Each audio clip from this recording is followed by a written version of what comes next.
So today we start with an interesting chapter, that is Companies Act 2013. Previously it was 1956. Now it has been amended to 2013. और every exam में companies act के दो चार amendments आते ही रहते हैं, तो वो अमेंडमेंट्स में आपको एग्जाम के टाइम पे बता दिया करूंगी, कोई प्रॉब्लम नहीं. अभी कंपनीज एक्ट आएगा तो कंपनीज एक्ट पे अराउंड 15 से 17 मार्क का क्वेश्चन आने के चांसेस है. 15 से 17 ज्यादा हो सकता है, लेकिन उससे कम नहीं. कोई क्वेश्चन स्ट्रेट फॉरवर्ड हो सकता है, कोई क्वेश्चन प्रोसीजरल बेसिस हो सकता है, एक आधा डिफरेंस आ सकता है. So this kind of questions will be there. एक ऑन एवरेज पकड़ लो 15 से 17 मार्क, कभी कभी 18 20 मार्क के लिए भी आया हुआ है. तो ये as good as important as Indian जो अपना कंपनीज है उसमें 470 sections in total. There are 470 sections. आपको कोई याद करने की जरूरत नहीं है.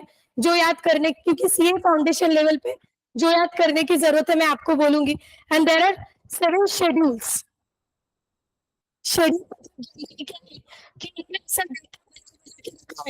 अगर आपकी कंपनी प्राइवेट लिमिटेड है तो मैं कौन से शेड्यूल में जाना है, अगर आपकी कंपनी पब्लिक लिमिटेड है तो आपको कौन से शेड्यूल में जाना है. जो आपके जैसे आपने वो डायरीज, जैसे आपकी डायरी जो होती है ना जिसमें नंबर लिखे होते हैं, या आप कुछ डायरियों में राइट हैंड साइड में ABCD लिखा हुआ होता है. मतलब अगर आपको ए वाले आदमी का नंबर जानना है तो आप ए में जाओगे, जेड वाले आदमी का नंबर जाना है तो जेड में जाओगे. सो ये आपको फाइंड आउट करने के लिए इजी हो जाता है ना. आपको इजी टू फाइंड आउट होता है. इन द सेम वे अगर हमने शेड्यूल्स बनाए हुए हैं तो आपको कौन सा शेड्यूल रेफर करना है ये क्विकली आप क्या करोगे, जान पाओगे, फाइंड आउट कर पाओगे.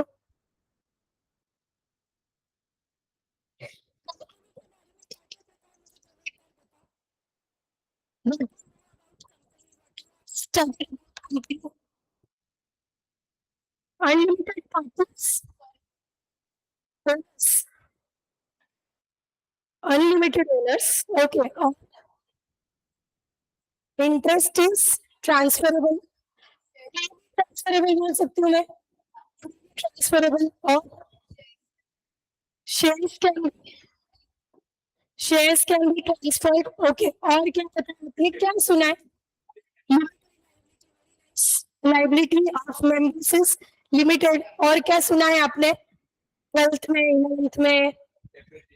Separately separate legal entity. Okay. और it has perpetual succession. Okay. और क्या सुना है कंपनी के बारे में? कैसे होती है कंपनी, क्या होती है कंपनी? क्या ऑल्सो. ओके. लेकर तो 200 कि 400 है? 200. 7 से लेकर तो अनलिमिटेड है. और क्या पता है आपको कंपनी के बारे में? What you know? और कुछ चीजें याद आ रही होगी तो शेयर से transfer transfer freely, but public transferable, ये आपको पता है. और क्या इधर कोई मालूमात है कंपनी के? One person company. अच्छा, OPC बोला जाता है जिसको.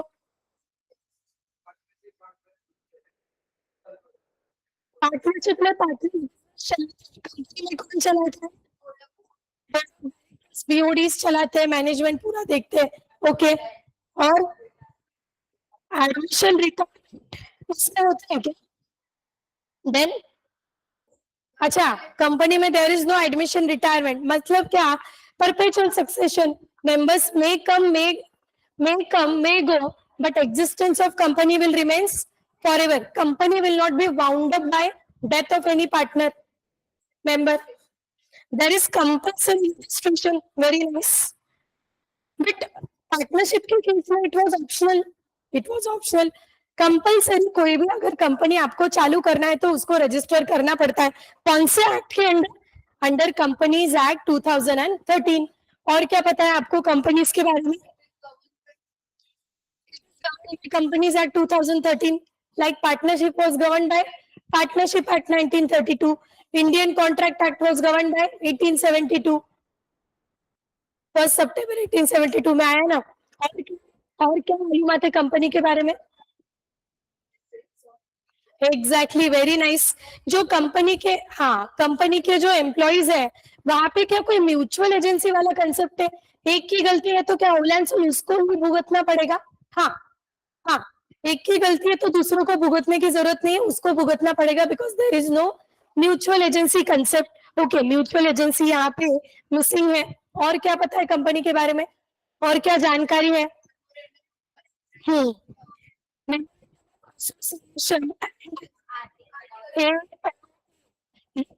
चीजें MOA और AOA ये होते हैं। अभी के लिए समझ लो कि MOA और AOA में क्या लिखा होता है? रूल्स लिखा होता है। There rules are written. Partnership में किसमें रूल्स लिखे होते हैं? डीड में। सो पार्टनरशिप में जैसे डीड में लिखा होता है, यहाँ पे वैसे MOA और AOA में लिखा होता है। और क्या पता?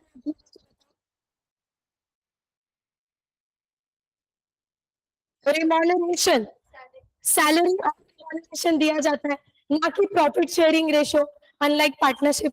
Okay, very nice. और सोचो थोड़ा दिमाग पे। हाँ, शेयर का क्या? हाँ, there are two types of share, equity share and preference share. तो क्या equity shares? What is equity shares? Equity shares मतलब क्या कि equity shares are the owners of the company, are owners of the company. उनको जो shares allot किए हैं उनको क्या प्रॉफिट मिलता है? इज इट नेसेसरी कि इक्विटी शेयर वालों को एवरी टाइम प्रॉफिट मिले? कभी कंपनी को लॉस हुआ है या कंपनी का मन नहीं है देने का, वो नहीं देंगे। लेकिन क्या वो प्रेफरेंस शेयर वालों को ऐसा होल्ड पे रख सकते हैं? नहीं, they will always get priority towards payment of shares. हाँ बोल Tanuja. Equity share equity share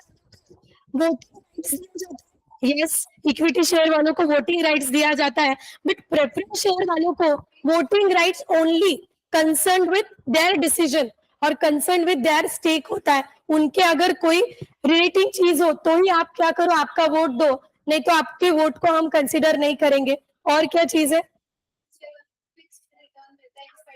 exactly, very nice. Preference share वालों को चाहे कंपनी कितने लॉस में हो या कितने प्रॉफिट में हो, उससे फर्क पड़ेगा क्या?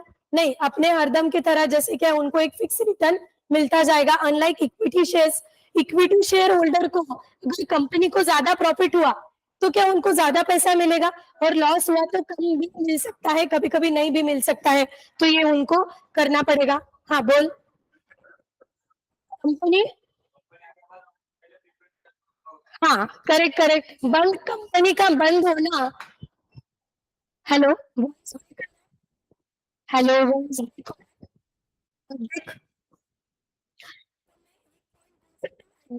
Winding up of company. Company जब आपकी वाइंड मतलब क्लोज हो जाएगी तो पहले हम किसका पैसा देंगे? पहले प्रेफरेंस शेयर वालों का पैसा देंगे।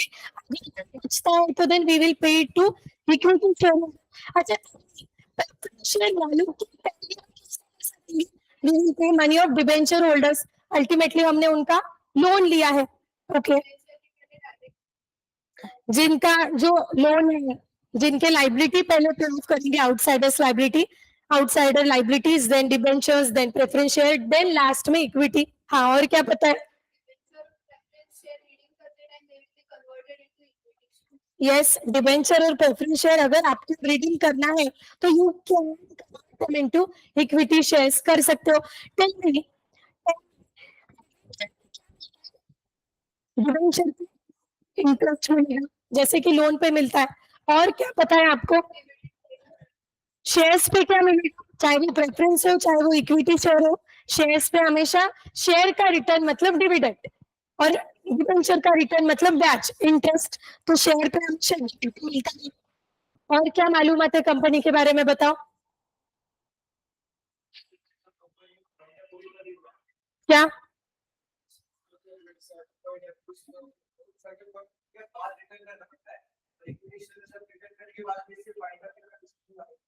हाँ, अगर यस, इसको मैं ऐसा बोल सकती हूँ कि प्रेफरेंस शेयर जो होल्डर्स है, उन्होंने अगर लेट से 10 साल के लिए होल्ड किया, 5 साल के लिए होल्ड किया, तो उनको वो देना पड़ता है within that duration. But equity share holder are the ultimate owner of the company.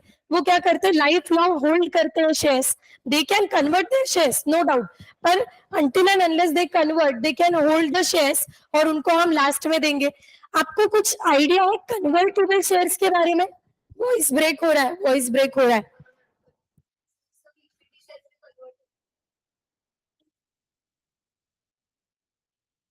आज कैसे ब्रेक हो रहा है? तो हेलो हेलो हेलो,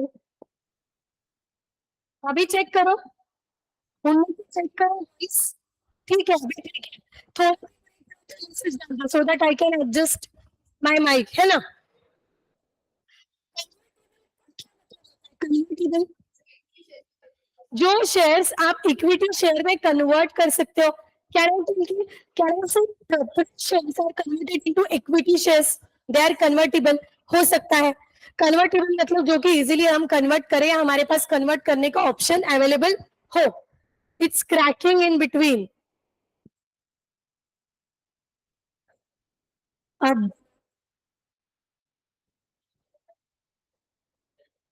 अब क्रैक हो आवाज.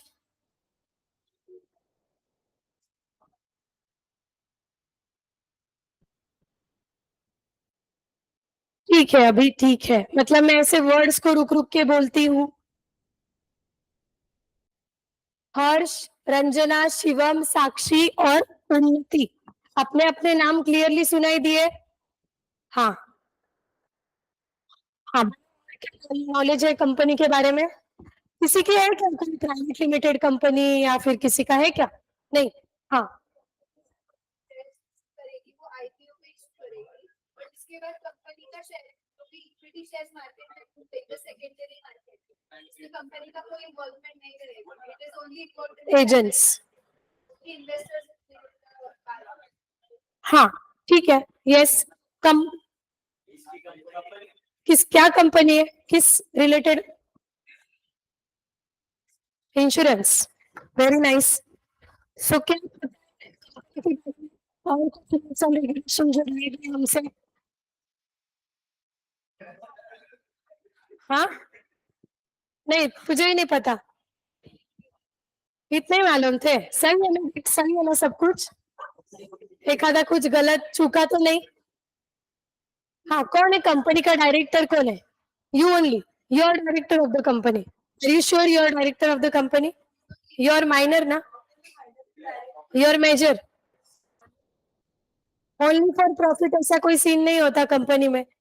You should be major, then only you can be director or member or any other concerned employee of the company. Are you director? मतलब you are former of the company, you have formed the company.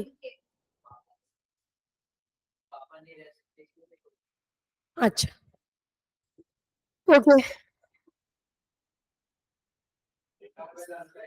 उसको CA बन के company को direct करना होगा. चलो, ये चीज मतलब कि आपको कंपनीज एक्ट थे, बहुत सारी इंफॉर्मेशन है आपको कंपनीज एक्ट के बारे में. क्या है, इसको थोड़ा डिटेल में पढ़ेंगे. मतलब जितना चैप्टर है उतना तो ऑलमोस्ट आपने 60-70% बोल ही दिया. इसको और डिटेल में पढ़ेंगे कि क्या होता है क्या नहीं होता है ना? अभी कंपनी के 2-3 डेफिनेशन है जो कि आपने एसपी ओसी वगैरह में पढ़े होंगे. एक बार मैं भी अपन देख लेंगे एक बार. चीफ जस्टिस मार्शल क्या बोलता है, company corporation is an artificial being, invisible, intangible, existing only in the contemplation of law. आप लोगों ने बहुत सी चीजें बोली पर ये नहीं बोला कि it is an artificial legal entity. ये भूल गए क्या? कंपनी बोला, you said separate legal entity, it is separate legal entity plus artificial legal entity as well, है ना? There is common seal, there is this perpetual succession बोला आपने, common seal रह गया. कोई बात नहीं, आपको और भी चीजें पता थी, जितनी याद आई आपने मोस्टली बोल दी है. क्या है, जस्टिस मार्शल क्या बोलता है, ये जो कंपनी है ये कॉर्पोरेशन है, एक टाइप का कॉर्पोरेशन इज अ कंपनी. ये कॉर्पोरेशन है, ये क्या है, एक इनविजिबल मतलब जो दिखाई नहीं देता है, जिसको कोई फिजिकल एग्जिस्टेंस नहीं है, हम लोग जिसे टच नहीं कर सकते, बस कैसे एग्जिस्ट करता है ये, in contemplation of law, legal terms में एग्जिस्ट करेगा, that is nothing but a corporation या profession. It is an incorporated association which the artificial person created by law having separate legal entity with a perpetual succession and common seal। तो ये हनी ने कुछ definition बनाने में खास efforts नहीं लिया, सारे की सारे कैरेक्टरिस्टिक्स को जोड़ दिया, बोले बन गई डेफिनेशन। ये कॉर्पोरेशन है, ऐसी कॉर्पोरेशन जिसको कोई फिजिकल या फिजिकल एग्जिस्टेंस नहीं, हम इसको टच नहीं कर सकते, बट क्या कॉर्पोरेट टर्म्स में क्या इसको कोई लीगल कंटेम्पलेशन ऑफ लॉ में कोई इसको लीगल दिया है, टर्मिनोलॉजी, इसको लीगल टर्मिनोलॉजी दिया है। अभी कंपनी के फीचर्स जो आपने बोले हैं एक बार डिटेल में देख लेंगे। कंपनी क्या होता है, separate legal entity, separate legal entity, separate मतलब अलग, लीगल एंटिटी मतलब लॉ को जिसने कंटेम्पलेट किया हुआ है, लॉ को जिसने कंटेम्पलेट किया है। सेपरेट लीगल एंटिटी का मतलब होता है कंपनी, इमेजिन करो यहाँ पे एक कंपनी का बिल्डिंग है, यहाँ पे एक कॉर्पोरेशन है, और ये साइड में ग्रुप ऑफ पीपल है, जो ग्रुप ऑफ पीपल है वो कंपनी में काम कर रहे हैं, कोई है डायरेक्टर्स, कोई है मेंबर्स, कोई है एम्प्लॉइज, कोई है manager, all the group of people, ठीक है। तो वो सारा और ये जो कंपनी है जिसको एक लीगल एग्जिस्टेंस है, क्या वो दो लोग अलग माने जाएंगे? Yes, these two are different personalities, that is nothing but company is a separate legal entity। company is separate legal entity है मतलब क्या, बट कंपनी को दो हाथ नहीं है, दो पैर नहीं है, आंखें नहीं है, फिर भी इसे सेपरेट एंटिटी क्यों माना गया है? फिर भी that entity is consider as separate entity because it is separate from the members. जैसे कंपनी खुद के नाम पे बैंक अकाउंट ओपन कर सकती है, कंपनी खुद के नाम पे लाइबिलिटीज इनकर कर सकती है, कंपनी खुद के नाम पे लोन रेज कर सकती है। सो कंपनी खुद के नाम पे अलग अलग कॉन्ट्रैक्ट्स में एंटर हो सकती है, ये सारे काम कंपनी खुद के नाम पे कर सकती है। आप बोलोगे कंपनी कैसे करेगी खुद के नाम पे, ना उसको हाथ है, पैर है, आंखें है। तो कंपनी को रिप्रेजेंट करने के लिए एक पर्सन होता है, उसे हम जनरली क्या बोलते हैं, that person is a director, board of director, जो कंपनी के बिहाफ पे क्या करेगा, डिसीजन लेगा, कंपनी के बिहाफ पे डिसीजन लेगा। तो क्या माना जाएगा, एज इफ ये डिसीजन किसने लिया है, एज इफ ये डिसीजन लिया है कंपनी ने, ना कि डायरेक्टर ने या किसी और मेंबर ने। सो it is kind of separate legal entity.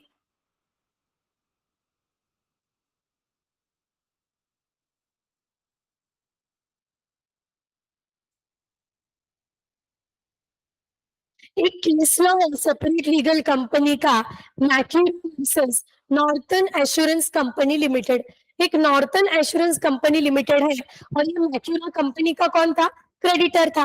Creditor मतलब जनरली ये कंपनी किसी फर्नीचर मैन्युफैक्चरिंग कंपनी होगी, तो ये मैक्यूरा क्या है, रॉ मटेरियल प्रोवाइड करता था, मैक्यूरा नाम का आदमी। ये कब हुआ था केस, 1925 में केस हुआ था ये, तो ये 1956 वाले एक्ट में भी ये केस लॉ था ही। सो ये Macaura creditor of the company. Creditor को क्या मैं सप्लायर बोल सकती हूँ? हाँ, क्रेडिटर को आप सप्लायर भी बोलते हो।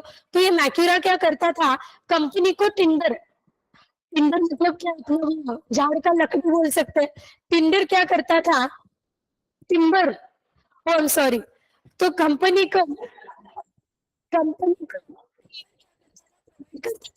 लकड़ी उसे थोड़ा प्रोसेस करके प्रोवाइड किया जाता है। सो कंपनी को टिम्बर बहुत बड़े पैमाने पे प्रोवाइड करता था। सो अल्टीमेटली वो कौन हो गया, कंपनी का क्रेडिटर हो गया, कंपनी का क्रेडिटर हो गया, बिकॉज कंपनी सपोज टू पे। ऐसे क्या हुआ, he was major creditor of the company. मतलब इन्होंने क्या बोला है कि जितने सारे क्रेडिटर है उसमें से 90% रॉ मटेरियल किसके यहाँ से आता था, मैक्यूरा के यहाँ से आता था। ये देखो, ये कंपनी है, क्या नाम है कंपनी का, northern assurance Company limited, northern assurance Company Limited नाम है। ये मैक्यूरा है, मैक्यूरा कौन है, ये he is a supplier of the company, that means he is creditor of the company। Company को क्या चाहिए, रॉ मटेरियल चाहिए, दिख रहा है आपको। तो ये क्या करता था, बड़े पैमाने पे कंपनी को टिम्बर सप्लाई करता था, टिम्बर प्रोवाइड करता था। और ये जो कंपनी है, ये जो कंपनी है, इसका 90% ऑफ सप्लाई कौन करता था? 90% ऑफ सप्लाई मैक्यूरा करता था। बची कुछ छोटे मोटे रॉ मटेरियल दूसरे छोटे मोटे क्रेडिटर्स करते थे। तो ऐसा माना जाता था कि he was major major creditor of the company. Company को जितना भी क्रेडिट सप्लाई हो रहा है, ज्यादा से ज्यादा किससे हो रहा था? मिस्टर मैक्यूरा से हो रहा था। M insured the company timber in his own name. अभी एम को क्या लगने लगा कि देखो, कंपनी का सप्लायर मतलब क्या? कंपनी को मैं सारे गुड्स सप्लाई कर रहा हूँ, अल्टीमेटली पैसा मेरे को आने वाला है। तो ये मिस्टर मैक्यूरा खुद को ओनर समझने लगा। मिस्टर मैक्यूरा क्या समझने लगा? खुद को ओनर समझने लगा। बोले इससे क्या फर्क पड़ता है, मैं कंपनी का क्रेडिटर हूँ, कंपनी जो सारे पैसे मुझे देने वाली है, तो अल्टीमेटली मैं कौन हुआ? कंपनी का ओनर ही तो हुआ। तो वो खुद को कंपनी का और, और हेलो हेलो और एकदम मिस्टर किसका आवाज आ रहा है? माइक का तो नहीं है?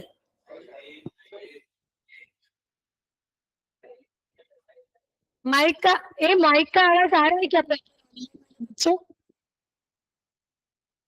हाँ माइक का आवाज आ रहा है ना?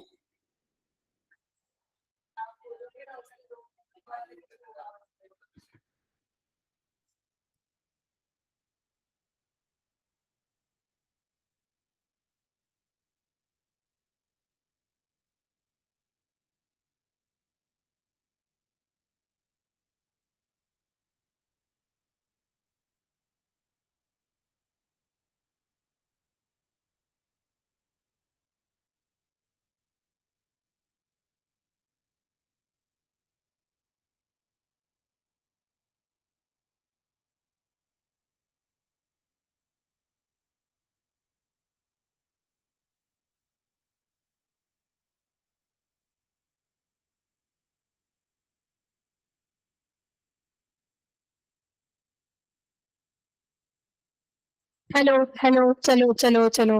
मैक्यूरा क्रेडिटर होने के साथ साथ मैक्यूरा कंपनी के ऑलमोस्ट 99% शेयर थे। मैक्यूरा फिर तो खुद को बहुत अच्छा समझने लगा। बोले देखो, कंपनी के शेयर्स मेरे पास है, अब 1925 में हो सकता है, बहुत सारे अमेंडमेंट्स आए हैं, बहुत सारे अमेंडमेंट्स। तो कंपनी के most of the shares Macaura hold करता था, मैक्यूरा के नाम पे थी। तो मैक्यूरा क्या बोल रहा है? देखो, share ultimate owners of the company, company का ओनर गुड्स भी नहीं सप्लाई कर रहा हूँ। तो वो खुद को क्या मानने लगा? खुद को ऐसा मानने लगा एज इफ कंपनी उसकी है। तो उसने क्या किया? वो जो टिम्बर कंपनी को सप्लाई करता है उसका इंश्योरेंस निकाला, टिम्बर का इंश्योरेंस निकाला, टिम्बर का इंश्योरेंस निकाला खुद के नाम पे, ये जो इंश्योरेंस निकाला। तो मैं कंपनी के 90% 99% ऑलमोस्ट शेयर होल्ड करता हूँ, प्लस मैं कंपनी का क्रेडिटर भी हूँ। ये टिम्बर का इंश्योरेंस मैं मेरे नाम पे निकालू कि कंपनी के नाम पे निकालू, क्या ही फर्क पड़ने वाला है? अल्टीमेट ओनर तो मैं ही हूँ। ऐसा किसको लगने लगा? मैक्यूरा को।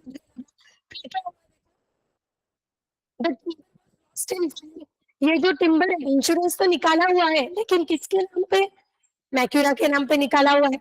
और क्या हो गया? आग लग गई, स्टॉक जल गया, आग लग गई। M claim insurance compensation. M ने क्या बोला कि मैंने इंश्योरेंस निकाला हुआ है, तो मेरे को क्या चाहिए? इसका कंपेंसेशन चाहिए, कंपेंसेट करके दे दो। Hence the insurance company was not liable to him as no share of any item of the property owned by the company. Ultimately क्या उसको इंश्योरेंस मिला? क्या उसको इंश्योरेंस का कंपेंसेशन नहीं मिला? क्या बोली इंश्योरेंस कंपनी? प्रॉपर्टी किसकी है? प्रॉपर्टी तो है कंपनी की, आपने क्यों इंश्योरेंस निकाला आपके नाम पे? तो मैक्यूरा ने सब एक्सप्लेन किया, सर क्या है, कंपनी के 99% शेयर्स मैं होल्ड करता हूँ, कंपनी को सारा गुड्स क्रेडिट पे मैं सप्लाई करता हूँ, तो मेरे नाम पे करूँ या कंपनी के नाम पे करूँ? बात तो वन एंड सेम है। तो आपने मेरे को क्या करना चाहिए? इंश्योरेंस का कंपेंसेशन देना चाहिए। तो इंश्योरेंस कंपनी ने साफ मना कर दिया, under which provision, under provision of separate legal entity.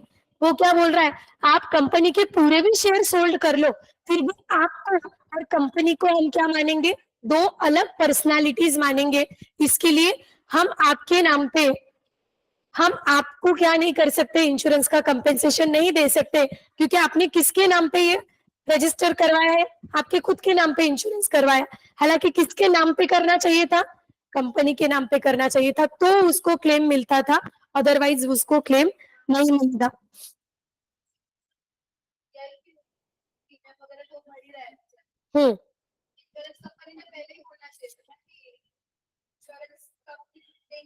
Insurance company को ऐसा लगा होगा कि वो जो टिम्बर का इंश्योरेंस कर रहा है वो ओन स्टॉक का कर रहा है, सेल्फ स्टॉक का कर रहा है, खुद के स्टॉक का कर रहा है। उसने क्या किया, नहीं किया, 1925 की बात है, उसने क्या किया, कंपनी के सारे स्टॉक को किया, कंपनी का स्टॉक जल गया, नुकसान अल्टीमेटली उसका भी होगा, क्योंकि वो शेयर होल्डर है कंपनी का। चला गया मांगने क्लेम, नहीं दिया कंपनी ने, क्यों, क्योंकि उसके नाम पे है, ना कि कंपनी के नाम पे। इंश्योरेंस कंपनी क्या बोल रही है, you and company are two different personalities. भले ही कंपनी के आप डायरेक्टर बन जाओ, कंपनी आप पूरी की पूरी ओन कर दो, लेकिन आपको क्लेम आपके नाम पे मिलेगा क्या, नहीं मिलेगा। Claim should be in the name of company, that is the case. जाएगा, पैसे डूब गए।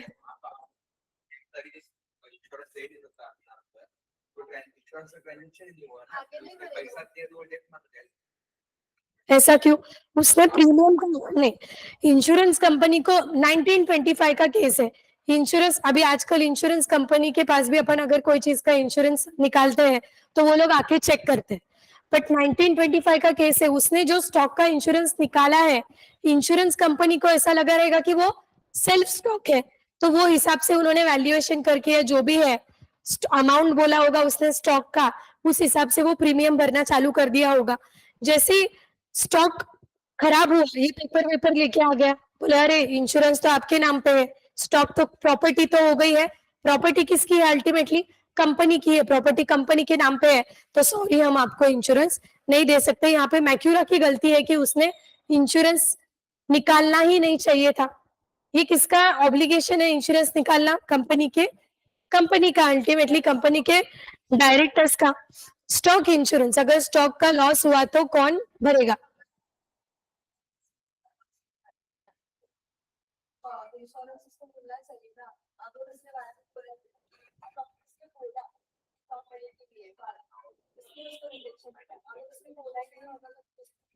ऐसे थोड़ी मिलता है, बोलने से थोड़ी मिलता है, we need paper work. Property किसका है, टिम्बर प्रॉपर्टी किसका है, कंपनी का, property is registered under the company's name, तो इंश्योरेंस का, इंश्योरेंस भी किसके नाम पे होना चाहिए, कंपनी के नाम पे होना चाहिए, तभी जाके उसको मिलेगा। अगर वो कंपनी के बिहाफ पे खुद के नाम पे इंश्योरेंस पॉलिसी निकाल रहा है, बोले वो क्या समझ के निकाल रहा है कि कंपनी निकाले मैं निकाले एक ही बात है, मैं 99% शेयर होल्ड कर रहा हूं, तो ये केस में उसको इंश्योरेंस का क्लेम नहीं मिलेगा, इंश्योरेंस कंपेंसेशन नहीं मिलेगा, एज सिंपल एज दैट। बोलो,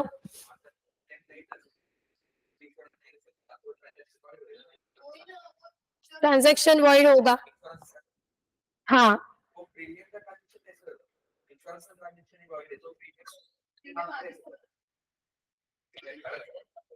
कल 1925 का केस है, जैसा केस हुआ मैं आपको बता रही हूँ कि हमने इनकेस अगर प्रीमियम का पैसा भरा भी होगा, प्रीमियम का पैसा भरा भी होगा और कल जाके कंपनी में आग लग गई, कंपनी का टिम्बर खराब हो गया, वहां पे आग लग गई, तो क्या इसको पैसा मिलेगा इंश्योरेंस का, नहीं मिलेगा, क्योंकि उसने किसके नाम पे इंश्योरेंस निकाला है, उसके नाम पे इंश्योरेंस निकाला है। प्रॉपर्टी किसका लॉस हुआ है, कंपनी का टिम्बर या कंपनी का प्रॉपर्टी लॉस हुआ है, कल जाके अगर इसका प्रॉपर्टी लॉस होता है, प्रीमियम का ट्रांजैक्शन वॉइड नहीं होगा, प्रीमियम का जो भी अमाउंट है वो इंश्योरेंस कंपनी के साथ क्रेडिट रहेगा ना। अभी सी एक बोलती हूँ, जैसे कि अपन ने अपनी गाड़ी का इंश्योरेंस निकाला, व्हीकल इंश्योरेंस, तो क्या व्हीकल इंश्योरेंस में हम पैसा भरते हैं, पैसा भरते हैं, बट ऐसा जरूरी है क्या कि अपनी जो व्हीकल है उसको आग लग जाए या अपनी व्हीकल कर, इन केस तो क्या इसका मतलब अपना पैसा गया क्या, नहीं, इसका मतलब क्या गया, गया क्या पैसा, वैसे तो गया, बट इन केस जब तक अपना गाड़ी समझ रहे हो? अभी समझ में आया ना पॉइंट? जब तक गाड़ी खराब नहीं हो जाती है, डैमेज नहीं होती है, जल नहीं जाती, उसके बाद अपने को उसका पैसा मिलेगा। टिल देन तो अपन प्रीमियम भरते जाएंगे। ये जो प्रीमियम मैक्यूरा ने भरा रहेगा, कंपनी के प्रॉपर्टी को आग लगने के बाद उसको वो प्रीमियम का कंपेंसेशन मिलेगा? नहीं मिलेगा। बट अगर उसकी पर्सनल प्रॉपर्टी अगर आग लग गई है, जल गई है, डैमेज हो गई, तो क्या उसको प्रीमियम मिलेगा? मिलेगा। तब तक उसको भरना पड़ेगा। कंपनी की प्रॉपर्टी डैमेज होने के बाद वो क्लेम नहीं कर सकता है, ऐसा समझ के कि मैं तो कंपनी का ओनर ही हूं। क्यों? Because there are separate legal entity concept. तुम लोग बिना काम का स्ट्रेच मत करो। If you understand the concept then be sorted. तुम लोग कंफ्यूज मत हो। हाँ बोल।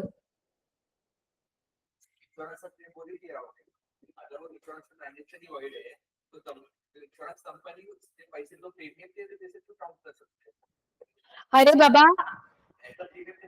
सी सी हम अगर कोई गुड्स का इंश्योरेंस निकालते हैं तो हम सिक्योरिटी पर्पस के लिए निकालते, राइट? सो हमें उसका सिक्योरिटी मिल रहा है, इसके लिए हम प्रीमियम देते हैं। तो we are getting security in consideration. Are we getting something in return? Security. Security is something in return. It is not required कि हरदम अपनी चीजों को आग लगे। मैंने हाउस इंश्योरेंस निकाला, होम इंश्योरेंस निकाला, क्यों? क्योंकि मुझे मेरे घर की सेफ्टी इंपॉर्टेंट है। तो मैं जो भी प्रीमियम भर रही हूँ, क्या मेरे घर के सेफ्टी के लिए भर रही हूँ? मैं जो प्रीमियम भर रही हूँ that is consideration for the insurance company. वो मुझे जो सेफ्टी प्रोवाइड कर रहे हैं that is consideration for me. तो ये ट्रांजेक्शन वॉइड नहीं होगा बिकॉज टू पार्टीज है, अपने इन्फोर्सिबिलिटी के 10 एलिमेंट्स इन्वॉल्व है, वहां पे कंसिडरेशन है। क्या कंसिडरेशन इट इज नेसेसरी कि always should be in terms of money? It is not required. It should be terms in terms of security as well ना। तो वो ट्रांजेक्शन वॉइड नहीं होगा। मैक्यूरा जो प्रीमियम भर रहा है, कल जाके उसके पर्सनल स्टॉक अगर जल जाए, पर्सनल स्टॉक को कुछ हो जाए, तो क्या इंश्योरेंस कंपनी से उसको क्लेम मिलेगा? हाँ मिलेगा। लेकिन कंपनी के स्टॉक को या कंपनी के प्रॉपर्टी को कुछ होगा तो वो जाके मुंह उठा के मांग सकता है? नहीं मांग सकता, उसको नहीं मिलेगा। कभी नहीं बोल सकता कि I am holding 99% of the shares, I am ultimate owner of the company. तो वो कंपनी वाले क्या बोले? There is this separate legal entity under which you are different and the company is different. These are two legal separate legal entities. ये चीज है। Macaura versus Northern Assurance Company Limited. Have you understood that? Very simple. Entity के तहत मतलब ये तो इसने 99% बोला है। इमेजिन करो पूरा की पूरा कंपनी इज ओन्ड बाय, पूरा की पूरा कंपनी इज, जैसे कंपनी का डायरेक्टर ओनर होता है, ये कंपनी का जो ओनर है, फाउंडर है, उसने क्या किया? कंपनी फॉर्म की। अभी वो क्या सोच रहा है? कंपनी तो मेरी है, कंपनी फॉर्म की है, कंपनी का नाम अलग रजिस्टर कर दिया, कंपनी तो मेरी है, तो ये जो कंपनी का स्टॉक है मैं मेरे नाम पे इंश्योरेंस करवा लेता हूँ। क्या फर्क पड़ता है? कंपनी का लॉस हुआ कल जाके तो मुझे मिलेगा, मेरा लॉस हुआ कंपनी को मिलेगा। और ये जो स्टॉक है उसका स्टॉक में आग लग गई, डैमेज हो गया, लॉस हो गया, इसने क्या किया था? कंपनी के फाउंडर ने उसके नाम पे इंश्योरेंस निकाला था। और किसके स्टॉक को आग लग गई? कंपनी के स्टॉक को, जो कि बिलोंग करता है, कंपनी का प्रॉपर्टी है। तो क्या उसको इंश्योरेंस कंपनी से क्लेम मिलेगा? नहीं मिलेगा। तो वो जो प्रीमियम का अमाउंट भर रहा था ऑन हिज बिहाफ, क्या उसको वो भरना पड़ेगा? He was getting security for his personal stock and not the company's one, because these are two different entity. हाँ, अगर कंपनी के स्टॉक के लिए सिक्योरिटी चाहिए था तो कंपनी के नाम पे इंश्योरेंस निकालना था, खुद के नाम पे क्यों निकाला? है ना? देन परपेचुअल सक्सेशन का मतलब होता है कि existence, member may come may go but the existence of company will remains always, will remains forever. Members के आने या जाने से कुछ फर्क पड़ेगा? कंपनी को नहीं पड़ता है, क्लब को नहीं पड़ता है, एसोसिएशन को नहीं पड़ता है। पार्टनरशिप में होगा, मेंबर के आने या जाने की वजह से रिकॉन्स्टिट्यूशन होगा, डिसोल्यूशन होगा। अनलाइक कंपनी, कंपनी का एग्जिस्टेंस चलता रहेगा। कितनी कितनी कंपनी आप देख रहे होंगे ना, 100 सालों से, 50 सालों से, कितना बड़ा नाम है, गुडविल है। तो उसमें क्या लोग मरे नहीं रहेंगे? लोग गए रहेंगे, आए रहेंगे, बट क्या कंपनी चल रही है, बिजनेस चल रहा है? Yes, business is going on and on. अब है लिमिटेड लाइबिलिटी, जो कि आपने बताया था। लिमिटेड लाइबिलिटी, लाइबिलिटी अपना in short paying capacity. Limited liability में भी दो टाइप्स होते हैं, company limited by liability, company limited by guarantee, company limited by shares. सबसे पहले डिस्कस करेंगे company limited by liability. Liability of member is limited only up to the extent of nominal value of shares. Share holder उसने 1 lakh company में invest किया, जैसे मंथन ने ये जो अपना नॉर्थन एश्योरेंस कंपनी लिमिटेड था इसमें 1 लाख रुपए इन्वेस्ट किया, so he shareholder of the company. तो 1 लाख रुपए इन्वेस्ट किया, कल जाके अगर कंपनी को कोई लॉस होता है, कोई लाइबिलिटी अराइज होती है, तो वो 1 लाख के ऊपर 1 रुपया में भरने को तैयार होगा क्या? नहीं होगा। वो क्या बोलेगा, मेरा लाइबिलिटी 1 लाख तक है तो मैं 1 लाख तक बेयर कर सकता हूँ, उसके ऊपर में 1 रुपया भी बेयर नहीं करूंगा। शेयर जितना नॉमिनल अमाउंट उसमें इन्वेस्ट किया है, they are liable only up to that much extent, not even more than 1 rupee. That is nothing but liability limited by shares. एक होता है liability limited by guarantee. Guarantee का मतलब क्या है? गारंटी सुना, माइक ऑफ, माइक पे on है आप?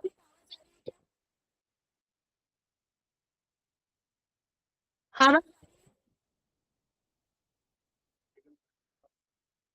अभी है।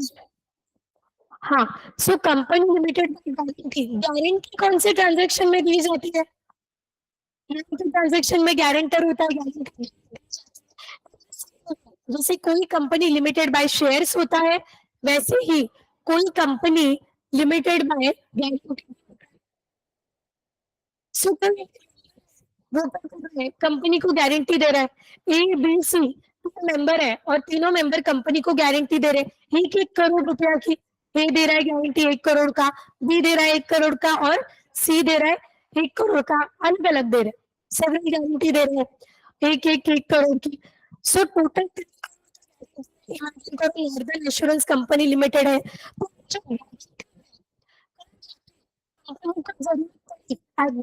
Wind up of the business, then ये एबीसी कितना पैसा देंगे, कितने तक पैसा देंगे? They will pay only up to 1 CR, मतलब गारंटी गिवन। ये जो गारंटी रिडीम की जाती है, that has been redeemed at the time of dissolution. Company जब आपकी वाइंड होती है, कंपनी जब आपकी डिसॉल्व होती है, तो का अमाउंट मंगवा सकते हैं। कंपनी जब कंटिन्यू चलती है तो गारंटी का अमाउंट मंगवा नहीं सकते। बट ये जो लिमिटेड कंपनी लिमिटेड, इमेजिन करो 10 रुपए का एक शेयर है, 10 रुपए का एक शेयर है, 100 रुपए का शेयर है, जिसका एक शेयर होल्डर ने अभी तक किया 90, कंपनी चल रही है, during continuation of the company company को जरूरत पड़ गई, पैसों की जरूरत पड़ गई, तो शेयर कॉल कर सकती है ओनली 8 रुपीज। क्या कंपनी 10 रुपया कॉल कर सकती है? नहीं। सो limited by shares, company limited by liability, premium है तो उतने अमाउंट तक, ये नॉर्मल है। सो हमने 92 बचे कितने? 8 रुपए बचे हैं, तो company can just call 8 rupees, not more than that, क्योंकि क्या है, limited by liability, limited by shares है। जितना अनपेड वैल्यू ऑफ शेयर्स है, the amount of liability is depend upon the unpaid value of shares. कल जाके company को कितनी भी जरूरत पड़ी तो भी सिर्फ उतना ही पैसा मंगवाएगी जितना क्या है, अनपेड है। जितना पे नहीं किया हुआ शेयर होल्डर ने उतना ही मंगवाएगी। देन है लिमिटेड बाय गारंटी। क्या कंपनी को जरूरत पड़ने पर गारंटर से गारंटी का अमाउंट मंगवा सकती है? हाँ, मंगवा सकती है, only eight the time of dissolution. अगर कोई कंपनी वाइंड अप हो रही है और कंपनी को पैसों की जरूरत पड़ी, तो देन कंपनी क्या can call this amount from the guarantor. Company को पैसों की जरूरत नहीं पड़ी तो नहीं मंगवा सकती है, जरूरत है तो मंगवाओ, नहीं है तो मत मंगवाओ, बट कब? Eight the time of dissolution. Guarantee amount can be called only and only eight the time of wind up और डिसोल्यूशन, नॉट इन बिटवीन। और अनलिमिटेड कंपनी मतलब ऐसी कंपनी जिसका लाइबिलिटी क्या होता है? अनलिमिटेड होता है। शेयर्स कितना भी हो, लेकिन आपको अगर जरूरत पड़े तो आपके जेब में से पैसा देना पड़ेगा। This kind of liability is unlimited liability like partnership. अगर तो देन ये कंपनी क्यों फॉर्म करेंगे? So it is not at such practical term, एक थियोरी टर्म है बस। लाइबिलिटी समझा? Then artificial person.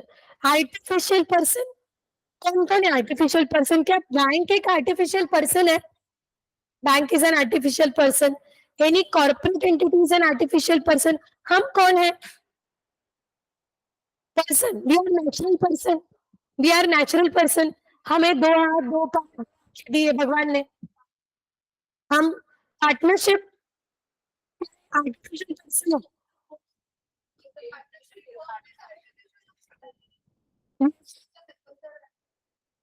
Yes, bank is also an artificial entity. Any corporation is an artificial entity. So any company is considered as artificial legal entity. Artificial है मतलब क्या? God made नहीं है, हमने बनाई हुई है, ह्यूमन मेड है। ह्यूमन मेड है, आर्टिफिशियल एंटिटी है जिसको हमने एग्जिस्टेंस दिया है। जैसे हम बैंक में अकाउंट खोल सकते हैं, हाँ, हम सिग्नेचर कर सकते हैं, स्टैम्प कर सकते हैं, हम किसी को उधार दे सकते हैं, किसी से उधार ले सकते हैं। ये सारे एक्टिविटीज अपन कर सकते हैं because we are natural entity. In the same bank is an artificial entity. Bank bank और any company is an artificial entity जो उसके बिहाफ पे सारी चीजें कर सकता है। Company being a separate entity own property. क्या कंपनी के खुद के नाम पे प्रॉपर्टी होती है? यस, होती है। क्या ना बैंक अकाउंट कैन कर लिबिलिटी कैन इंटर कॉन्ट्रैक्ट, क्या नहीं कर सकते हो? अच्छा, आर्टिफिशियल पर्सन क्या नहीं कर सकता? आर्टिफिशियल पर्सन क्या नहीं कर सकता है? क्या हम जेल में भेज सकते हैं क्या उसको? Cannot send to jail. शपथ ले सकता है क्या? नहीं कर सकता है आर्टिफिशियल पर्सन। क्या मैरी शादी कर सकती है कंपनी? नहीं कर सकती है। कंपनी कैनॉट मैरी और cannot practice as learn professionals. जैसे कि आप सीएस बन जाओगे तो you will practice in future as a professional. क्या कंपनी ऐसा कर सकती है? कंपनी ऐसा नहीं कर सकती है। हेंस इसको क्या बोल पर्सन बोलते हैं। ये आर्टिफिशियल तो है, उसके साथ साथ लीगल भी है। आर्टिफिशियल होने के बावजूद भी बैंक अकाउंट वगैरह ओपन कर सकती है, बट शादी वादी करना, ओथ लेना, ये चीजें नहीं कर सकती है। तो जब बावजूद क्या कंपनी को सिग्नेचर करना, स्टैम्प करना जरूरी है? क्योंकि सारे ट्रांजैक्शन अगर कंपनी के नाम पे होंगे, बैंक में कंपनी को अकाउंट ओपन करना होगा, तो क्या कंपनी की बिल्डिंग जाके करेगी क्या? नहीं। क्या करना पड़ेगा? फिर कंपनी को रिप्रेजेंट करने के लिए कुछ लोग आ जाते हैं। कंपनी को रिप्रेजेंट करने के लिए मतलब कंपनी के बिहाफ पे काम करने के लिए, कंपनी के बिहाफ पे काम करने के लिए वो लोग क्या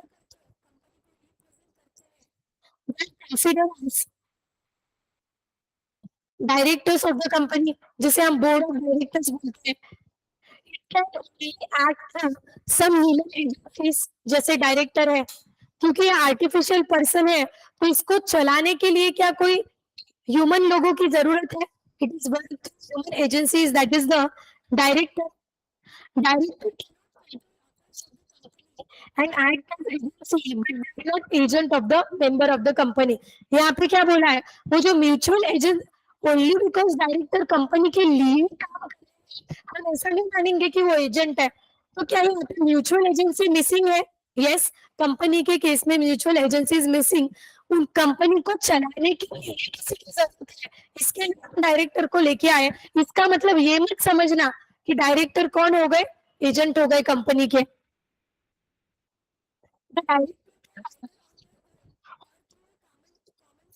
Can authenticate this formal act. Common seal is nothing but official signature of the company.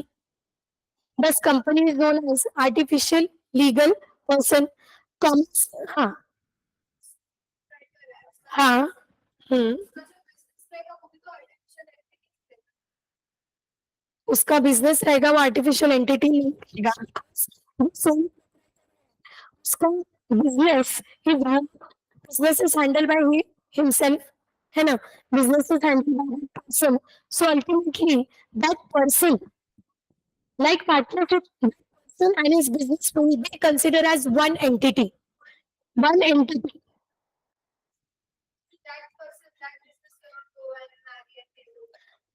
Yes, but on behalf of this business, क्या ये क्या सोल प्रोप्राइटर बिजनेस का एजेंट की तरह एक्ट कर रहा है? यस। क्या उसके डिसीजन बिजनेस को अफेक्ट करेंगे? Ultimately yes. यहाँ पे यहाँ पे कंपनी की तरफ से कंपनी के बिहाफ पे जाके अगर कोई काम कर रहा है, इसके लिए ऐसा मत समझना कि वो कंपनी का एजेंट है। वो कंपनी का कॉमन सील या कंपनी का ऑफिशियल सिग्नेचर लेके जाके वो काम कर सकता है। एजेंट होने का मतलब होता है कि एजेंट के डिसीजन प्रिंसिपल पे बाउंड है, प्रिंसिपल के डिसीजन एजेंट पे बाउंड है। This is not in case of company, but in case of partnership, but in case of sole proprietorship, agent decision of the agent is binding upon the principal. So sole proprietorship के case में तो artificial माना ही नहीं जाएगा, because it is whole and sole, एक अकेले का business है, that is run by himself. वो बिजनेस को चलाता है, तो अल्टीमेटली वहां पर एजेंसी प्रिंसिपल का रिलेशनशिप आएगा ही नहीं, क्योंकि एक सिंगल इंडिविजुअल है, बिजनेस के बिहाफ डिसीजन लेगा।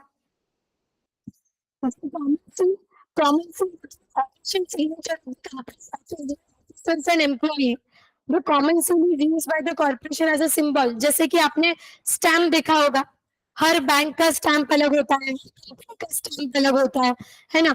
आप सीए के ऑफिस में रिटर्न वगैरह फाइल भी करने जाते होगे, आपके घर वालों के आपके, तो उनका भी एक स्टैम्प है, हर स्टैम्प का अलग आइडेंटिटी होता है। That is nothing but official signature. ये हमारी कंपनी का एक सिग्नेचर है। अपना सिग्नेचर मतलब अपन जो साइन करते हैं, that is our official signature. फिर किसी कॉर्पोरेट का या किसी एंटिटी का ऑफिशियल सिग्नेचर हमें स्टैम्प थ्रू क्या करवाना पड़ता है, बनवाना पड़ता है। कंपल्सरी कि हर कंपनी को ऑफिशियल सिग्नेचर का स्टैंप होना ही चाहिए। पर ऐसा इमेजिन करो, एक आधी कंपनी को कॉमन सील नहीं है, एक आधी कंपनी को ऑफिशियल सिग्नेचर मतलब स्टैंप वगैरह बनवाया नहीं हुआ है, फिर क्या करेंगे, कैसे ऑथेंटिकेट करेंगे इसको? Then the authorization shall be made by और डायरेक्टर कंपनी सेक्रेटरी।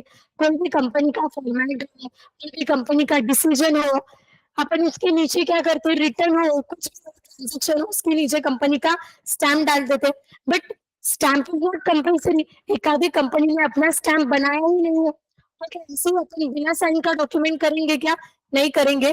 तो देन कॉमन सिग्नेचर की जगह, कॉमन सील की जगह कौन साइन करेगा? आइदर अभी कोई भी दो डायरेक्टर साइन करेंगे, या दो के जगह पे एक डायरेक्टर, और that should be sign by one CS, that is company secretary.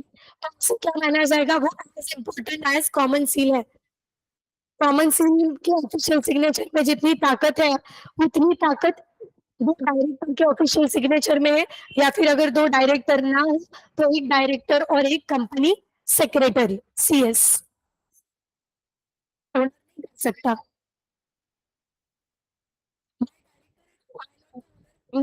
हिसाब से इसका रीजन ऐसा हुआ हो सकता है, owner is ultimately promoter of the company and director is one who manages the company. So company के जो अफेयर्स है, कंपनी जो के जो मैनेजमेंट है, में भी उसको ज्यादा नॉलेज रहेगा, इसके लिए उसके सिग्नेचर को ऑफिशियल माना गया है, इसके लिए उसके सिग्नेचर को उतना इंपॉर्टेंस दिया रहेगा। कभी कोई सकता है कि उसने कंपनी फॉर्म कर दी, पैसा लगाया, परमिशन लेके आया, उसका गुडविल यूज किया, कंपनी फॉर्म कर दी और वो कहीं चला गया, या उसको टाइम नहीं है कंपनी को देखभाल करने में, तो ऐसा हो सकता है। इसके लिए डायरेक्टर के सिग्नेचर को उतना में भी इम्पोर्टेंस दिया रहेगा। समझा? हमने कुछ नहीं कंपनी के बारे में बस फीचर से डिस्कस किए, जो कि आपको पता है। आर्टिफिशियल लीगल एंटिटी होता है, देन सेपरेट एंटिटी होता है, देन कॉमन सील होता है, परपेचुअल सक्सेशन होता है। Tell me, company limited by liability, company limited by liability में एक स्टेटमेंट बोलूंगी जिसको आपको रीफिल फिलिंग द ब्लैंक्स करना है ना। The liability of company is limited only up to the extent of dash. Only up to the extent of nominal share. Or can we say that unpaid nominal share? जैसे कि जैसे ये साहिल सोहम है ना, हाँ, तो सोहम ने क्या किया, एक कंपनी का एबीसी प्राइवेट लिमिटेड कंपनी के शेयर्स लिए, एक शेयर का फेस वैल्यू है 10 रुपया, एंड उसने क्या बोला कंपनी को कि right now I have only 5 rupees, so I can pay 5 रुपए, एंड 5 रुपए में बाद में पे करता हूँ. सो कंपनी ने बोला okay sir, no problem, share company. कल जाके कंपनी, और ये कंपनी कैसी है, कंपनी लिमिटेड बाय शेयर्स है. कल जाके कंपनी को जरूरत पड़ी पैसों की बहुत सारी, जैसे कंपनी को 500 रुपए की जरूरत पड़ी, कंपनी ने सोहम को अप्रोच किया. सोहम को 500 रुपए मिल सकती है company, company can call only up to extent of 5 rupees. That is only up to extent of an amount of share. कितना पाँच, कितना लिमिटेड था 5. कल जाकर कंपनी को कितने की जरूरत है, कितना मांगेगी, सिर्फ 5 रुपए मांगेगी, उससे 1 रुपया भी ज्यादा नहीं मांग सकती है. तो liability of company limited only up to the extent of unpaid amount of share. Liability company limited company company चल रही है, कंपनी को पैसों की जरूरत है, 3 करोड़ का गारंटी, कंपनी गारंटी का अमाउंट मांग सकती है. ड्यूरिंग कंटिन्यूएशन कंपनी को पैसों की जरूरत है. किसको लगता है मांग सकती है, किसको लगता है नहीं सकती है.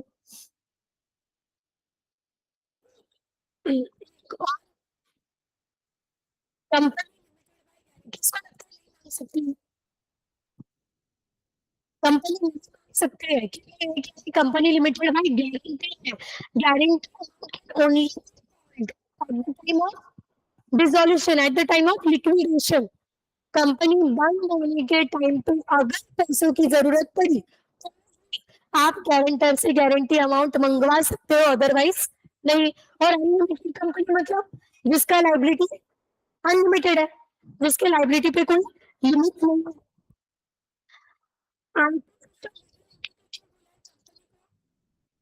Because company company have banking account, it have bank account. Can company raise loans?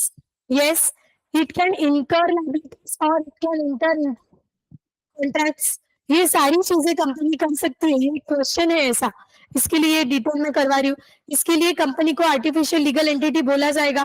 क्या नहीं कर सकती है, company can not take both. Company cannot send it to jail. Company cannot or cannot practice as a professional.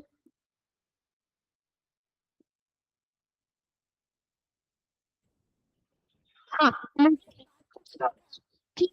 जैसे का discussion बहुत लोगों का नहीं आया आंसर. कंपनीज एक्ट के नोट्स अगर आपको पीडीएफ भिजवा दिया लिखोगे,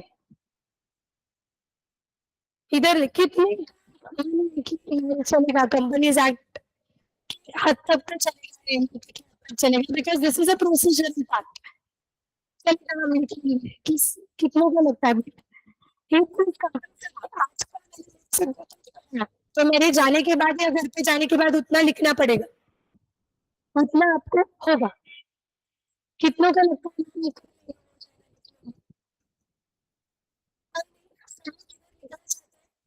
समझ मतलब मैम मत भी जाओ, कुछ फर्क नहीं पड़ता, इधर ही लिखेंगे. सो आज तो ठीक है, टाइमिंग आ गया है, कल से मैं टाइमिंग बढ़ा दूंगी, फिर तक करेंगे, है ना. आज तक ठीक है, चलो स्टार्ट करो. नाम लिखो कंपनी का, वैसे भी नहीं वैसे भी नहीं.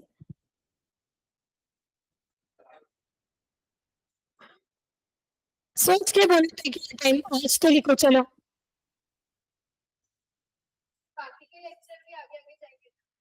वैसे भी तुम्हें 2:30 को नेक्स्ट लेक्चर चालू होता है ना. समझो बात को, इसके लिए तो मैं पीडीएफ भिजवा रही थी ना. 9 तक ज्यादा आपको फोकस देने का जरूरी है।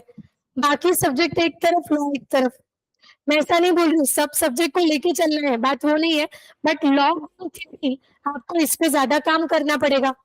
ज्यादा काम मतलब ज्यादा स्टडी, ज्यादा राइटिंग, ज्यादा प्रैक्टिस। अरे सीखना है, फर्क पड़ता है फिर। घर पर नहीं निकला हो तो ऐसे करो, I need time.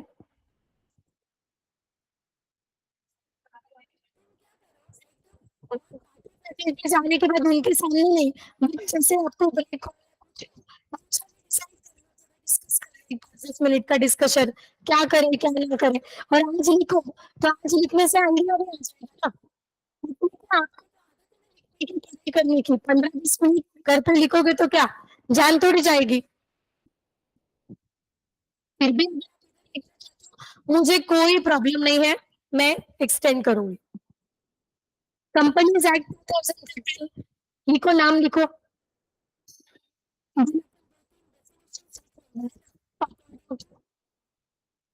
Chief justice martial क्या बोलता है देखो, लिख लो। आज के नोट्स आज ही खत्म हो जाने चाहिए।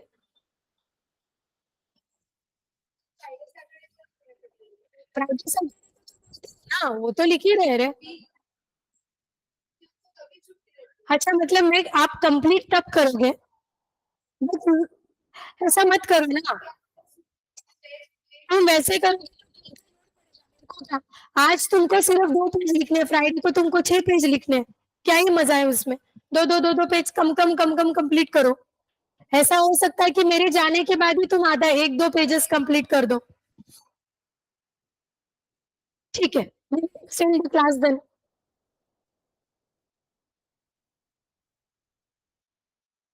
आप समझ नहीं रहे हो, एक का एक कर रहे हो, बट ठीक है। क्लास में हो जाता है इधर की इधर तो अच्छी बात है ना। और फ्राइडे सैटरडे बैच को तो मैं घर पर ही देती हूँ लिखवाने, वो तो विद इन उनको टाइम रहता है।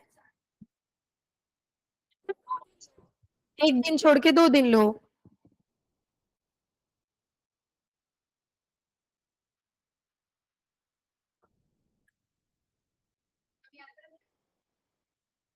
हाँ, डेफिनेशन याद रखना है एज इट इज। इसके कंपनीज एक्ट के जो भी क्वेश्चंस है, try to write definition first, कल आकांक्षा वाला इंप्रेशन। कंपनीज एक्ट में आपको लिखना पड़ेगा डेफिनेशन, क्योंकि इसमें कुछ नहीं, डेफिनेशन मतलब कंपाइलेशन ऑफ ये है, कैरेक्टरिस्टिक्स है। चलो, प्रोफेसर हैनी वाली डेफिनेशन लिख लो। नहीं, कोई एक लिखो तो भी चलेगा, दोनों याद है दोनों लिखो। अगर क्वेश्चन मीनिंग ही पूछ रहा है क्वेश्चन में तो आपको सब लिखना पड़ेगा। बट क्वेश्चन दूसरा है तो आप एक आधी डेफिनेशन लिख के आंसर स्टार्ट कर सकते हो, कोई प्रॉब्लम नहीं।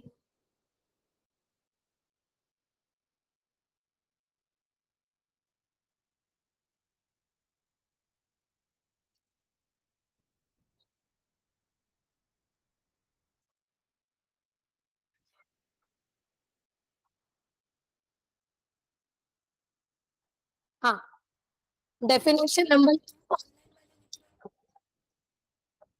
राइटिंग करना है, लिखना है। रंजना,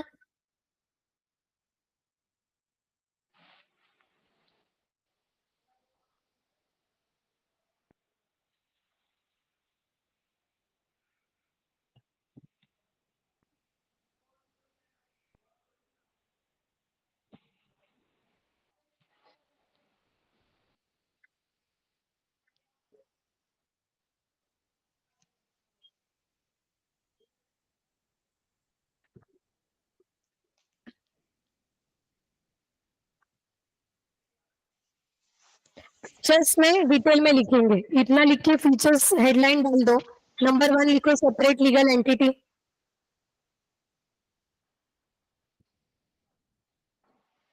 और डेफिनेशन है अपने सेक्शन 220 की, वो भी लिखना है।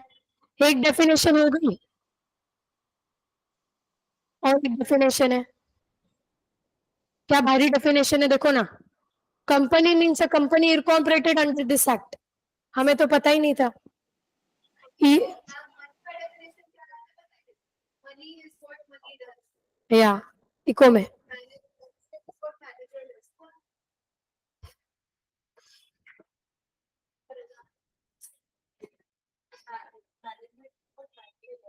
जो मैनेजर करता है वो मैनेजमेंट।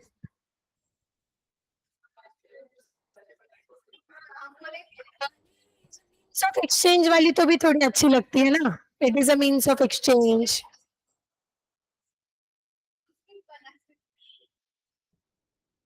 सेक्शन 220 तो सबसे मतलब डिफिकल्ट है, देखो आप चाह कर भी लर्न नहीं कर पाओगे। देखो लर्न होती है तो अच्छी है, कोई भी चलती है। नहीं मतलब अतिशय डिफिकल्ट है, इतनी डिफिकल्टी लेवल हम सीए फाउंडेशन में एक्सपेक्ट ही नहीं करते। हो गया।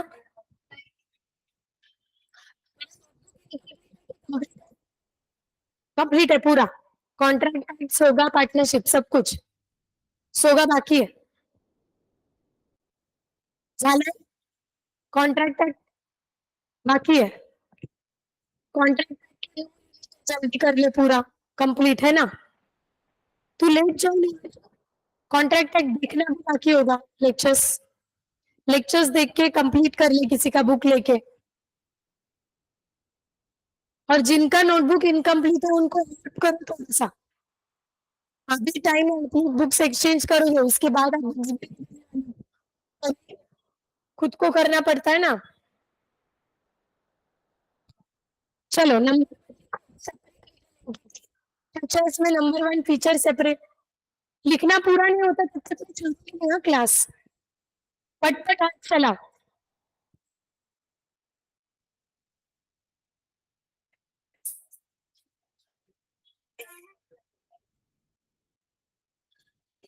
जल्दी जल्दी लिखो, इतने सारे ऑनलाइन की पूरा।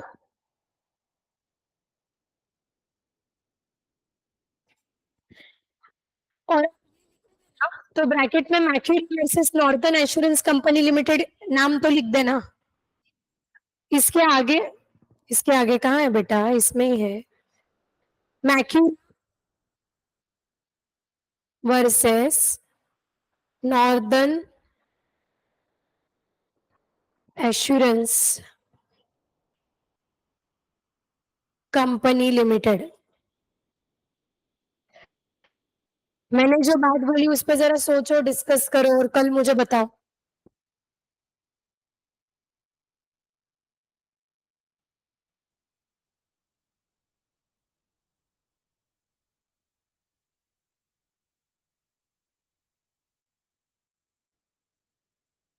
ज्यादा क्वेश्चन अपने को क्वेश्चन सॉल्विंग में देना है, इसके लिए चल रहा है।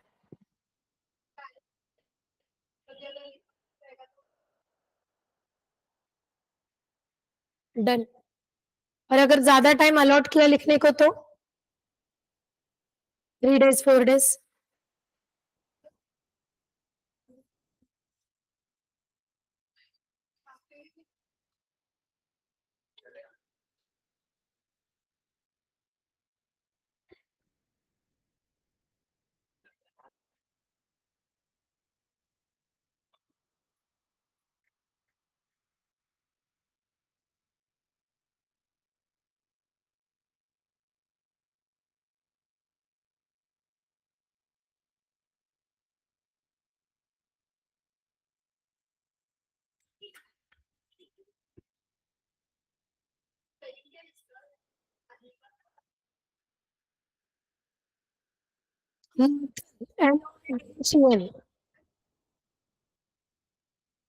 मैक्यूरा MACURA।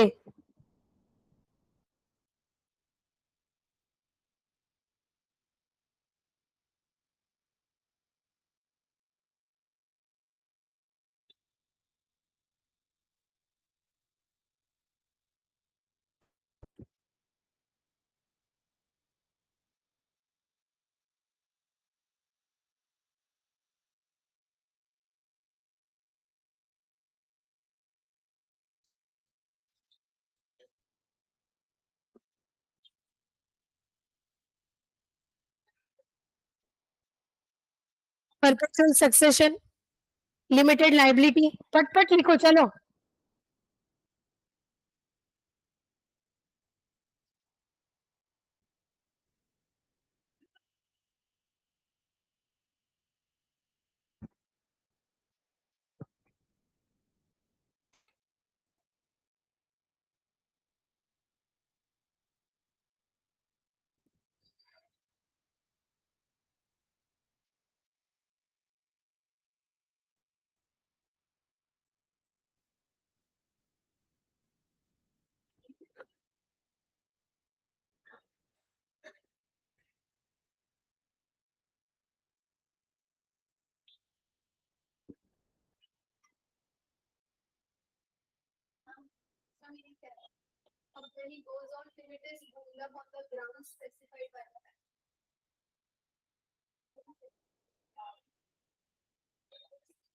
वुंड अप का मतलब होता है वाइंड अप, उनको वाइंड अप बोलना है। जब तक कंपनी वाइंड अप नहीं होती एक्ट के तहत, तब तक वो चलती रहेगी, it has existence till then.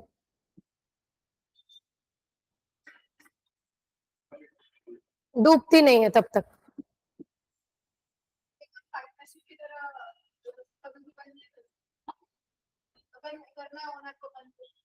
तो कर सकते हैं बट परमिशंस लगेंगे।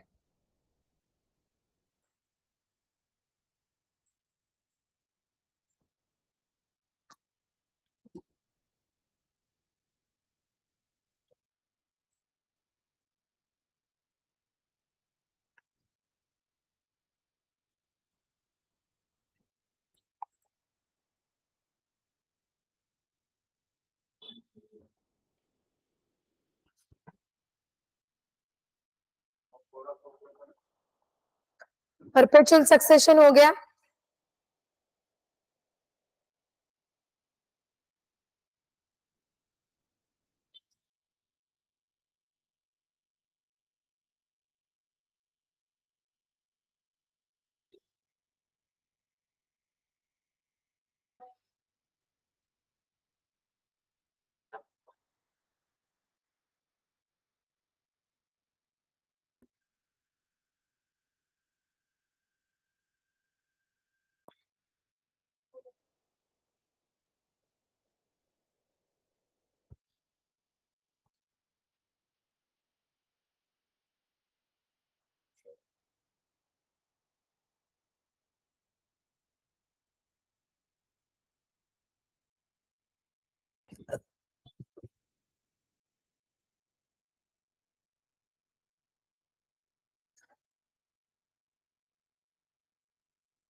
नहीं,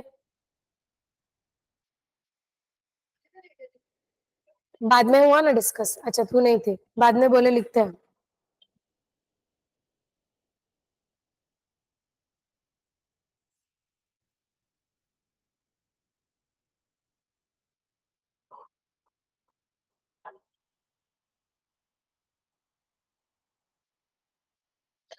अगस्त मंथ का टारगेट होगा companies, LLP, negotiable instrument. Target must be high. आप 120 मार्क का टारगेट रखो तो 100 आ जाएंगे। 200 का रखते हैं सब मिला के, नहीं लॉ में। राइटिंग प्रैक्टिस, टाइमर लगा के, रिवीजन प्लस राइटिंग प्रैक्टिस दोनों। टाइमर लगा के करते हैं अपन राइटिंग प्रैक्टिस। मतलब एक 101 क्वेश्चन लिखवाएंगे।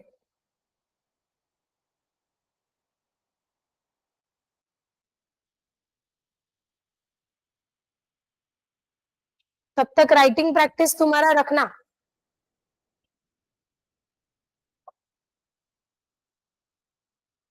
आर्टिफिशियल के बाद कॉमन सील। अच्छा वही चल रहा है। जब तक पूरा लिखना नहीं होता है क्लास बंद नहीं होगा, थोड़ा जल्दी जल्दी हाथ चलाओ, 1-2 पॉइंट रहे बस।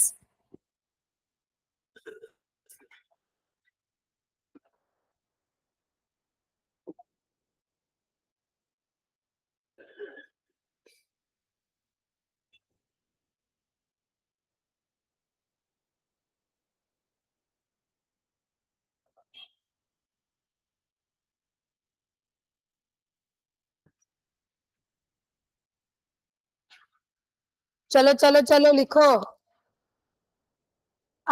ये स्क्रॉल करो आर्टिफिशियल लीगल पर्सन को।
Done. Artificial legal person,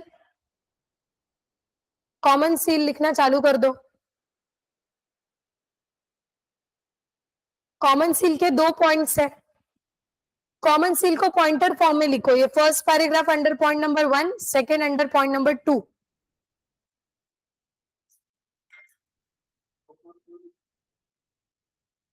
artificial person का क्या, जितना हाईलाइटेड है उतना।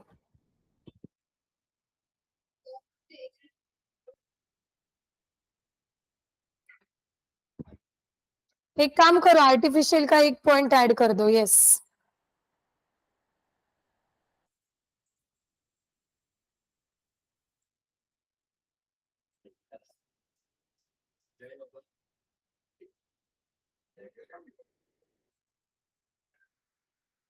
थर्ड पॉइंट ऐड कर दो आर्टिफिशियल का। Then start writing down common seal.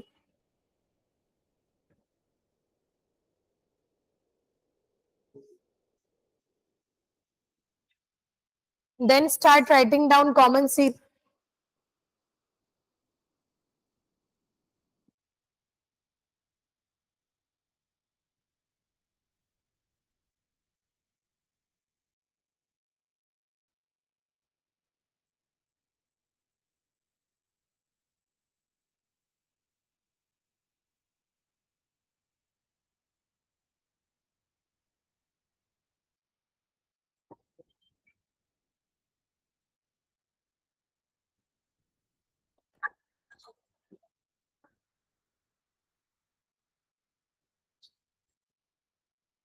एक minute, common seal is the last point.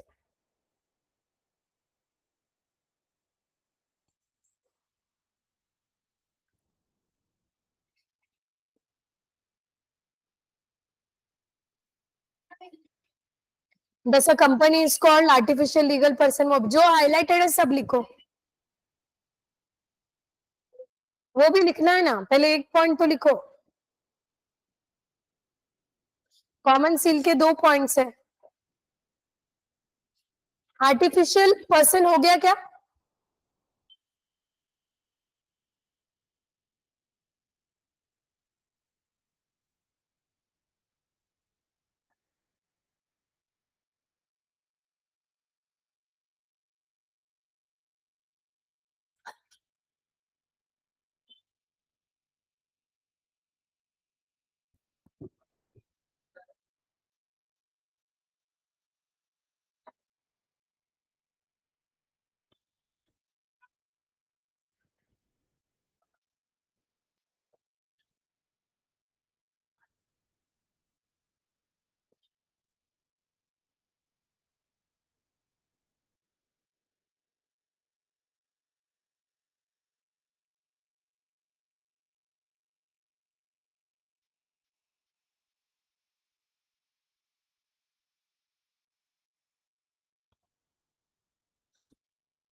Online वाले लिख रहे हो? हर्ष, सुयांश, रंजना, साक्षी, उन्नति। लास्ट पॉइंट है, common seal is the last point. उन्नति क्लास को क्यों नहीं आई? हर्ष तू भी क्यों नहीं आया? सुयांश तो ऑनलाइन स्टूडेंट है, रंजना भी ऑनलाइन है। सा, साक्षी तू भी क्यों नहीं आई?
एक question.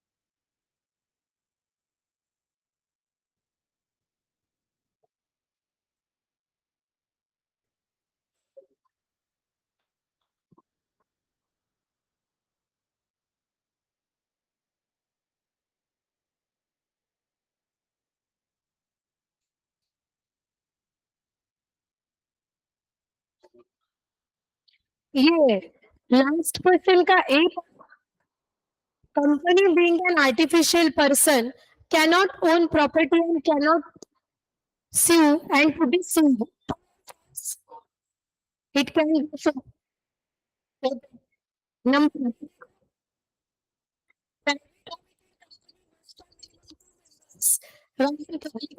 company have at least 7 members. Is it true? Okay. Yeah, तो ये तो solve कर लिया. Question number 1 will be for homework. What are the similarities between guarantee company and company having share capital? Similarities भी बताने, डिससिमिलैरिटीज भी बताने। Guarantee company में और कंपनी लिमिटेड बाय शेयर्स में क्या सिमिलैरिटी है, डिससिमिलैरिटी है? You can take help of notes and find out. कल के कल मुझे इसका आंसर लिख के चाहिए सबके नोटबुक में।